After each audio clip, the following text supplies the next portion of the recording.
Unless you've been under a rock for the last while, or it's your first time to listen to the Happier at Work podcast, you'll know that this week is publication week of the Thriving Talent book. I'm so excited to put it out into the world. Also, as you can imagine, slightly nervous about how it's going to be received, although the feedback up to now has been incredible.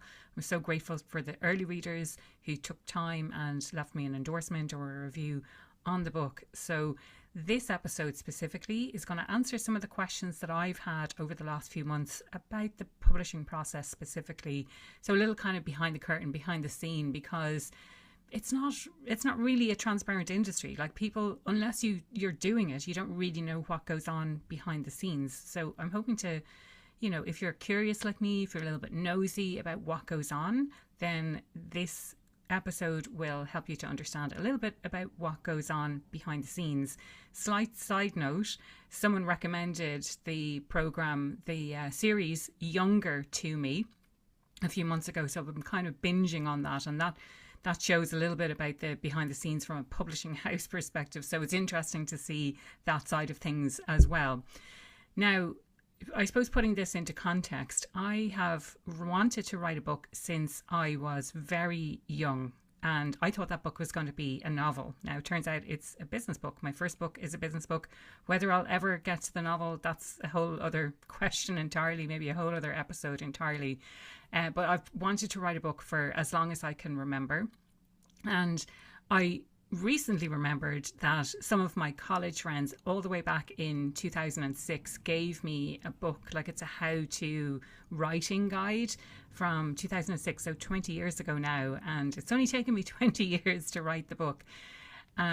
So it's, I suppose, putting it into context, it's something I've wanted to do for a really, really long time, and I'm not really sure why I didn't do it up to now. And maybe if you're interested in writing a book, you're coming up with all the excuses as well. I don't have time, I don't have energy, what would I say, who will listen to me, all of those kinds of things, because those kind of questions obviously went through my head as well. So I wanted to start a little bit on the publishing process, which is different from the writing process. And so thankfully I was part of a writing sprint kind of early on in this writing journey, and that really gave me the impetus. So if you can find a group of people who are interested in doing the same thing, I think that would really make a difference to you. So I had a group of people, we had WhatsApp messages going on, people were sharing how many words they had written every day, so it was kind of a daily habit thing.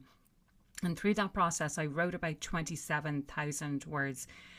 Again, to put this into context, normal business books have around 80,000 words. So if you can kind of imagine a book, it's, I don't know, maybe 4 hours, 5 hours to read, depending on your reading speed. I know I've read ones that have been much longer than that as well. So I think 80,000 is around the average, and it's around 4 hours to read, I think. So putting that into context, I had 27,000 words written, and at that time I was highly encouraged to be writing at maybe around 35,000 to 40,000 words, so kind of half the size of a normal business book. And the reason for that was the group that I was working with were a group of entrepreneurs selling to other entrepreneurs. And the idea is you print as many books as you can, and you kind of use it as a business card. So you're handing that book out for free to people to get the word out there about your business. My business model is very different. I work with organizations. So again, a bit of context here. So I wrote those 27,000 words. I was writing between October and December.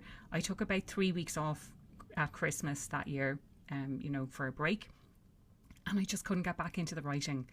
And I think that's a problem. That's a learning for me. Like, it's about continuing to do it. It's continuing with that consistency. So I did it in fits and bursts between January and say May or June, and got to around 37,000 words. I thought I was nearly finished writing, and then I was approached by a publisher about whether I was interested in writing a book, or had I ever considered writing a book. And I was like, well, actually, I'm nearly finished writing a book. Now, after a conversation with them, they really encouraged me to write more. They thought I have so much more in me. I have more of a thought leadership book than a business book as a business card. And so I continued writing. I ended up working with them, which was a fantastic experience. And I'll talk about the different publishing options in a second. But I started writing with them, and I got to, we were aiming for 70,000 words. And as I went through, I chopped so much out that I was like, I don't need this. It was just kind of filler. So I chopped a lot of stuff as we went through. I got to 80-something thousand words, and then we chopped some more out of it. So final edit was about 77,000 words. So it's a lot. It is still a lot. Thinking about how does that compare to what I had originally set out to do?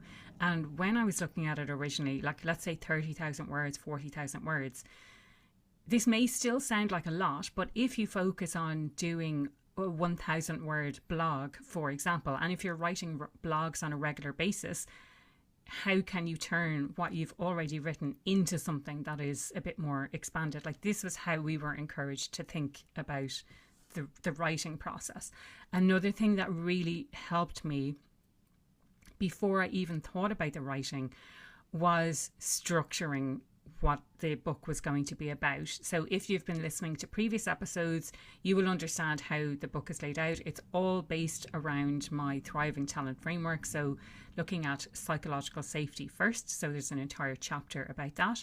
Then there are 3 pillars of workplace culture, drivers or motivators, and capabilities. And each one of those is a section, and they each have 3 chapters.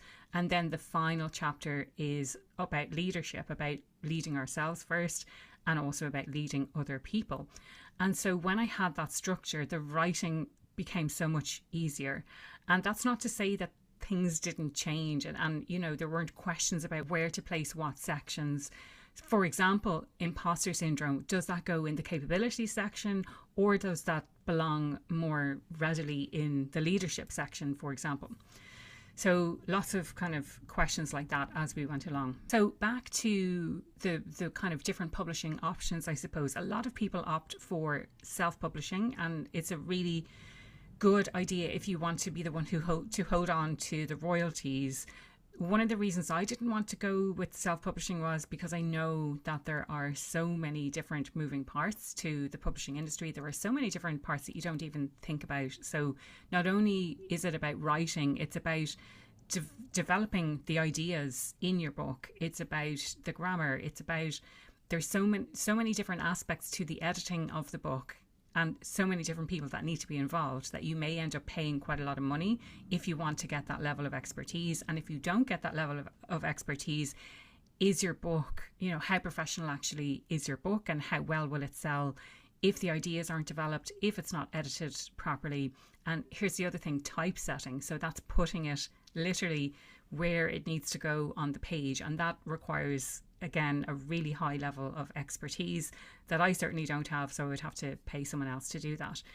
Another option, and this is the one I was going to go with, is hybrid publishing. And that's where you pay a publisher and they take care of all of that stuff that I talked about, like the developmental side of the editing, what goes where and what does the flow of the book actually look like, the line editing. And I get confused. There's content editing, there's line editing, but essentially looking at very minuscule, the kind of the grammar stuff, picking up, there's the proofreading, there's the typesetting that I mentioned, which is another high level of expertise. There's also cover design. And, when I came to cover design, that was nearly as hard as writing the book itself as well. You need to obviously work with a professional designer to get the cover designed as well. So there's loads of different aspects that you probably don't even think of, you're not really aware of. There are so many different aspects, but a hybrid publisher will take care of all of that stuff for you.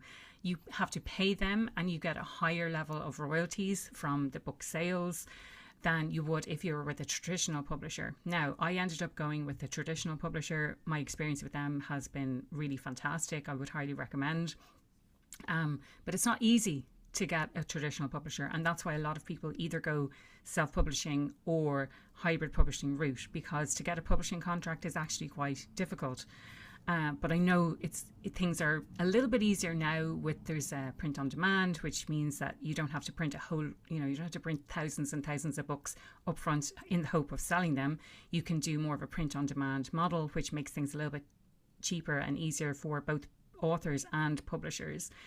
So that hopefully gives you a little bit of a flavour, a little bit of the background into the writing process and kind of how I found it. I will continue with this series in the run-up to episode 300 of the podcast, which I won't say broadcasting live, it will be broadcast onto YouTube live, but I will be recording it live and I'll be releasing it as a podcast episode about a week later, and that will be recorded live in New York. So I'm really looking forward, I'm really excited to do that because I've been talking about doing that for a few years. If you haven't checked out the book yet, definitely head over to thrivingtalentbook.com and go and check out the book and see what people are saying already, see if it's something that is of benefit to you, which if you're listening to this podcast, I'm sure it is. But go and check out that book and let me know what you think.